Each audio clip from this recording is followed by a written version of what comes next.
स्वागत है आप सभी लोगों का मेरे चैनल साइंस टू टेक्नोलॉजी में। मैं अनुपम विपुल आपका स्वागत करता हूं आज के शो रॉकेट वनडे में। और आज हम एक इंडियन स्टार्टअप कंपनी के बारे में बात करेंगे, यानी कि बेलेट्रिक्स एरोस्पेस के बारे में। तो आइए समझते हैं। तो समझिए, ये तो मैंने पहले ही बता दिया, ये एक स्टार्टअप कंपनी है। इंडिया का प्राइवेट स्पेस प्रोग्राम बनाने की कोशिश चल रही है यहाँ पे। और ये बैंगलोर बेस्ड है। काफ़ी सारे स्टार्टअप बैंगलोर में होते हैं। और ये 2015 में इन्होंने स्टैब्लिश किया अपना सिस्टम को। और इनका मेन गोल, मतलब फोकस कहाँ पे कर रहे हैं, वो रॉकेट वॉकेट से ज़्यादा फोकस कर रहे हैं। रॉकेट से पीछे जो टेक्नोलॉजी जाती है वो सब टेक्नोलॉजी पे फोकस कर रहे हैं। मतलब ऐसा नहीं कि रॉकेट नहीं बनाना है, वो बनाना है, लेकिन वो समझिए उनके लिए ठीक है, वो है, लेकिन साइड में लंबा गेम खेल रहे हैं।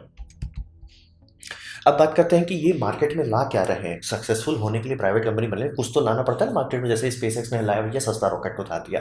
फिर रीयूजेबल रॉकेट हो गया, मतलब घुमा फिरा के वो सस्ता ही रॉकेट हुआ।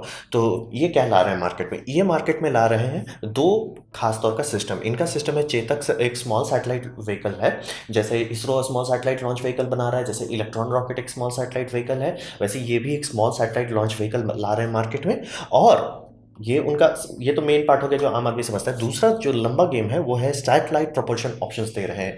यानी कि बहुत सारे सैटेलाइट्स जो आजकल लो अर्थ ऑर्बिट में रखे जाते हैं वो सब ज़्यादा लंबा टिकता नहीं है। क्यों? क्योंकि ड्रैग होता है। तो ड्रैग से लड़ने के लिए इंजन चाहिए होता है। इंजन कहाँ से आएगा? इंजन बहुत महंगा और कॉम्प्लिकेटेड टेक्नोलॉजी होती है, खास करके आयन इंजन्स, जो कि आपको पता है वो स्टारलिंक के सारे सैटेलाइट्स में देना पड़ रहा है।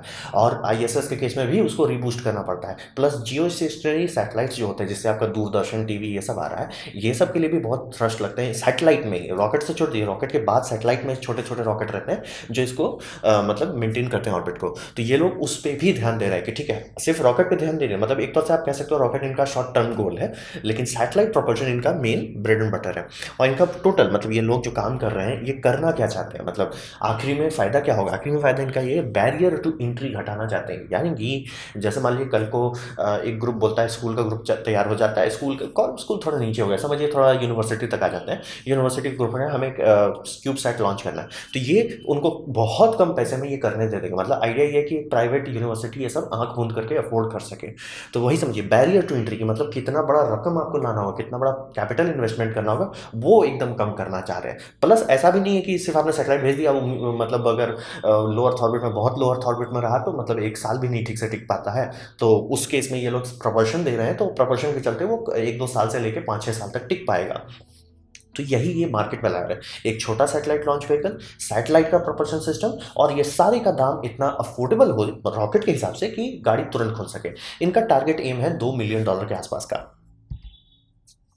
तो अब बात करते हैं इनका चेतक रॉकेट के बारे में। इसका मुझे कहीं फोटो तो नहीं मिला, वो मतलब इन्होंने बस एक इनके वेबसाइट पर से देखो ये रॉकेट है।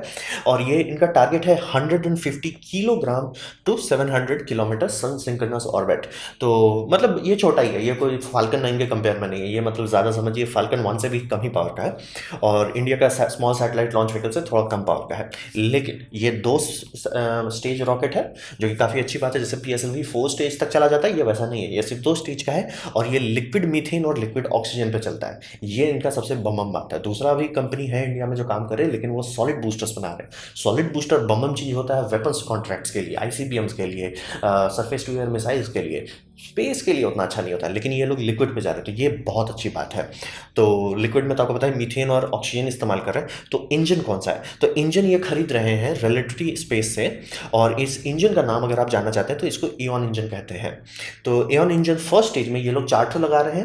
और ये इंजन का खासियत ये है कि ये पूरी तरह से 3D प्रिंटेड है, और इसमें इलेक्ट्रिक टर्बो पंप है। यानी कि फ्यूल को मैंने आपको बताया, आप जैसे लिक्विड मीथेन और लिक्विड ऑक्सीजन लेके जलाएंगे तो आपके पास सिर्फ फ्लेम थ्रोवर मिलेगा, रॉकेट इंजन नहीं मिलेगा। रॉकेट इंजन के लिए आपको उसको पुश करना पड़ेगा, मतलब कंबशन चेंबर में बहुत फोर्स से, यानी आपको उसको प्रेशराइज करना पड़ेगा, आपको टर्बो चार्जर चाहिए। तो टर्बो चार्जर के लिए ही सारे रॉकेट इंजन में फजीयत वाला चीज़ लगता है, जिसे हम लोग टर्बो पंप ड्राइविंग असेंबली कह सकते हैं, जिसे प्री बर्नर से चलाया जाता है। मतलब समझिए एक छोटा रॉकेट चल रहा है जो एक बड़े रॉकेट का पंप को चला रहा है। ये जनरली सारे बड़े इंजन में होता है, चाहे वो F1 इंजन हो गया जो सैटर्न 5 में लगाया गया था, R25 में हो गया जो स्पेस शटल में लगा था, या फाल्कन 9 में लगे, या आपका रैप्टर इंजन में। ये सब बहुत कॉम्प्लेक्सिटी फील आता है और बहुत फजीयत वाला था। मतलब समझिए सिंपल रॉकेट का चेंबर देखेंगे साहब, लगे उतना कोई फजीयत वाली चीज़ नहीं है, लेकिन जैसे ही वो प्लम्बिंग में जाएंगी, जो साइड में उसका पंप चला रहा है वो बहुत फजीयत वाला हो जाता है। तो आइडिया ये है कि वो सब हटा दो, वहाँ इलेक्ट्रिक मोटर से चलाओ। तो मोटर तो आपको पता है कि मोटर में बम बम हॉर्स पावर होता है, कोई डिस्कशन ही नहीं है, समस्या नहीं है,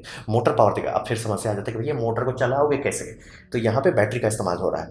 अब हिसाब ये है कि रॉकेट बहुत लंबा चलता नहीं है, मतलब रॉकेट के इंजन बहुत पावर देते हैं लेकिन कुछ मिनट के लिए देते हैं, तो लिथियम आयन बैटरी में इतनी एनर्जी डेंसिटी है कि ये किया जा सके।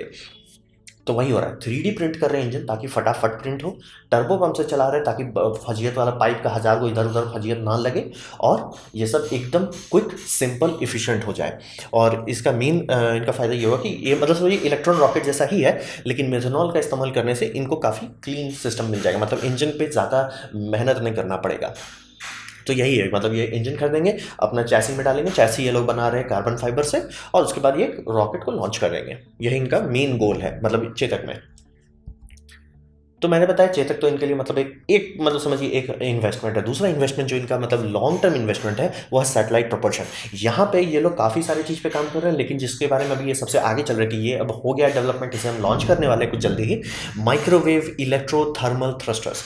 तो सुनने में तो नाम बड़ा अजीब लग रहा हो, लेकिन हिसाब ये है एक तौर का समझिए इलेक्ट्रोकेमिकल प्रोपोर्शन है, इलेक्ट्रो मास प्रोपोर्शन कहना ज़्यादा सही होगा। मतलब आप कुछ इलेक्ट्रिसिटी ले रहे हैं, चाहे वो सोलर पैनल से आए, चाहे आरटीजी से आए, कहीं से भी आपके पास इलेक्ट्रिसिटी आ रहा है, उस इलेक्ट्रिसिटी को आप किसी मटीरियल में डालेंगे। इसके केस में ये भी उनकी एक बहुत बम बम वाली बात है कि ये कुछ भी इस्तेमाल कर सकते हैं, जैसे नाइट्रोजन इस्तेमाल कर सकते हैं, आर्गोन इस्तेमाल कर सकते हैं, वाटर वेपर तक इस्तेमाल कर सकते हैं। ये बहुत इंपॉर्टेंट बात है। जैसे कि जीनॉन काफ़ी सारे सैटेलाइट्स में इस्तेमाल किया जाता था, लेकिन वो बहुत महंगा होता है, जीनॉन का दाम मतलब रुला दे इतना महंगा होता है। इसीलिए स्टारलिंक के केस में आर्गोन इस्तेमाल किया जाता है, क्योंकि आर्गोन सस्ता होता है। आर्गोन से सस्ता क्या होता है? नाइट्रोजन। ये नाइट्रोजन भी कर, नाइट्रोजन से सस्ता क्या होता है? वाटर वेपर, वो भी ये इस्तेमाल कर सकता है। यही समझिए, मतलब अपना समझिए आपको ऑप्शन दे रहा है, और हर ऑप्शन का कुछ फायदा कुछ नुकसान होगा। और इनका मेन तिगड़ में है ये लगाने से आपको जो मोनोप्रोपेलेंट्स इस्तेमाल होते हैं सैटेलाइट को संभालने के लिए, हाइड्रोजीन जिसे कहते हैं, वो बहुत घातक चीज़ है, खतरनाक चीज़ है, बच्चों खेलने की चीज़ नहीं है। आपको लाइसेंस के ऊपर लाइसेंस लेना होता है ताकि सेफ्टी से हैंडल कर सकें। ये सब में कोई टेंशन नहीं, आम बच्चा भी इसमें भैया पानी भर सकता है, नाइट्रोजन एक टैंक से बच्चा भी भर सकता है, कोई टेंशन वाली बात नहीं, खतरा वाला बात नहीं है। तो ये इनका मेन एम है, और इनका मेन टारगेट है कि ये स्मॉल सैटेलाइट से लेकर बड़े सेट से बड़े सैटेलाइट तक को संभाल सके। क्योंकि आप लोग को पता है जियो स्टेशनरी सैटेलाइट में बहुत बड़ा इंजन लगाया जाता है, क्योंकि जियो स्टेशनरी सैटेलाइट पहला तो बहुत कम ही चांस है कि रॉकेट आपको एक्चुअली जियो स्टेशनरी पे ले जाएगा। वो आपको इंक्लिनेशन दे सकता है, लेकिन उतना प्रिसाइसली ये नहीं करता है, उसे क्या बोलते हैं, मतलब ऑर्बिट सर्कुलराइज नहीं करता। तो आपको अपना इंजन चला के अपना इलिप्टिकल ऑर्बिट को सर्कुलर में बदलना होता है ताकि आप सही से ब्रॉडकास्ट कर सकें। चलिए मान लेते हैं आपका रॉकेट इंजन वो भी कर लेता है। फिर ये होता है कि जैसे ही लाइफ खत्म हो जाती है आपके सैटेलाइट की, जल्दी 5 से 10 साल के एवरेज मान के चला जाता है, तो मान लीजिए 10 साल हो गया। अब आपको क्या करना है? अब आपको इंजन फायर करके उसे ग्रेवियार्ड ऑर्बिट में डालना है, यानी कि जियो स्टेशन से ऊपर उठा के हटा देना है। तो ये सब करने के लिए आप समझ सकते हैं ईंधन और मतलब रॉकेट खूब लगता है, और ये इसका सिस्टम का यही फायदा है, ये छोटा बहुत है। यानी कि आपका सैटेलाइट में कितना वजन लगता है, मतलब आपने 10 टन का सैटेलाइट का कैपेसिटी आपके पास टोटल था, उसमें आप सैटेलाइट कितना है वो बहुत कम होता है, क्योंकि फ्यूल रखना पड़ता है 10 साल के लिए।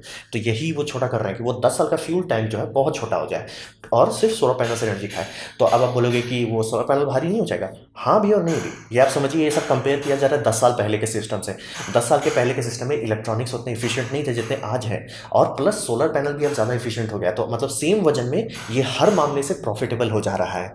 और सेलुलर प्रोपेलेंट का इस्तेमाल करें, जैसे मान लीजिए कुछ केसेस में होगा कि ज़्यादा स्पेसिफिक इंपल्स मिल जाएगा अगर आप आर्गन इस्तेमाल करते हैं। आर्गन कोई लोग इस्तेमाल करें, कुछ लोग यार कम से कम बजट में करना है वाटर ही इस्तेमाल कर लो। कुछ लोग का हो जाता है यार थोड़ा सा मतलब आर्गन से नीचे आओ, वाटर से ऊपर जाओ, तो नाइट्रोजन इस्तेमाल कर लो। ये सब बहुत बड़ा गेम खेल रहे हैं ये, क्योंकि ये अगर सक्सेसफुल हो गया तो काफ़ी अच्छा ये स्मॉल सैटेलाइट के, मतलब समझिए आप एक छोटा सैटेलाइट ही भेज दी, उससे आपका काम चल जाए। लेकिन सबसे बड़ा समस्या क्या है भैया, वो अपने आप को ओरिएंट नहीं कर पा रहा है ठीक से, बार बार क्रैश कर जा रहा है धरती के एटमॉस्फेयर में। अगर ये थ्रस्टर आराम से चलता रहा, जो कि स्टारलिंक कर रहा है, उसी के चलते स्टारलिंक शायद सक्सेसफुल हो जाए, ये भी अगर करने लगे बहुत बड़ा बम बम, मतलब समझिए इनके पास एक मतलब औजार आ जाएगा। तो ये बहुत बड़ा गेम खेल रहे हैं। अब बात करते हैं इनके भविष्य के बारे में।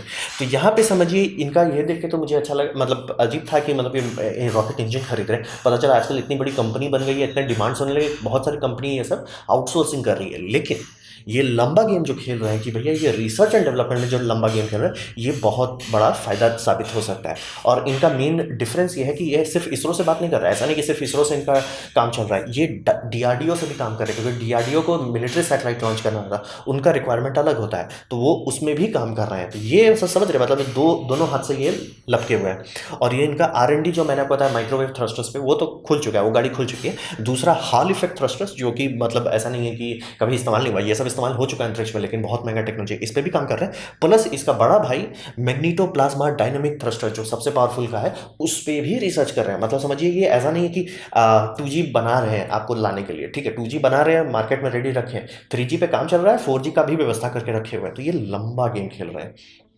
तो इनका फ्यूचर अगर सब चीज़ सही चला तो बहुत ब्राइट होने वाला है, क्योंकि ये लोग 1 साल 2 साल आगे का नहीं सोच रहे हैं, 10-20 साल का आगे सोच के चल रहे हैं। तो ये एक अच्छी बात लगी मुझे इनके बारे में। तो ये था मेरा प्रेजेंटेशन बेलेट्रिक्स एरोस्पेस के बारे में। मैंने नीचे खूब सारे इनके 1-1 घंटे के प्रेजेंटेशन दे दिए हैं, वो आप देख लें तो आपको काफ़ी समझ आए। वो मतलब ऑथर्स और क्रिएटर्स, CEO ये सब खुद दे रहे हैं। तो उम्मीद करता हूँ आपको ये वीडियो अच्छा लगा हो, कुछ सीखने को मिला हो, कुछ समझ में आया हो, कुछ पसंद आया हो। अगर ऐसा है लाइक कर दें, दोस्तों शेयर कर दें, उससे मेरा काफ़ी भला होगा। नहीं अच्छा लगा, नहीं पसंद आया, कोई बात नहीं, आप डिसलाइक कर सकते हैं। मैं कहूँगा डिसलाइक 2 बार दबाएं, उससे मुझे पता चलेगा कितना नापसंद हुआ। मैं आपसे कहूँगा कि कमेंट लिखे, कि मैं हर कमेंट की जवाब देने की कोशिश करता हूँ। आपसे कहूँगा सब्सक्राइब कीजिए, बेल दबाइए अगर आप फ्री हैं तो। आपने मेरा वीडियो देखा, जान के मुझे बहुत खुशी हुई। धन्यवाद।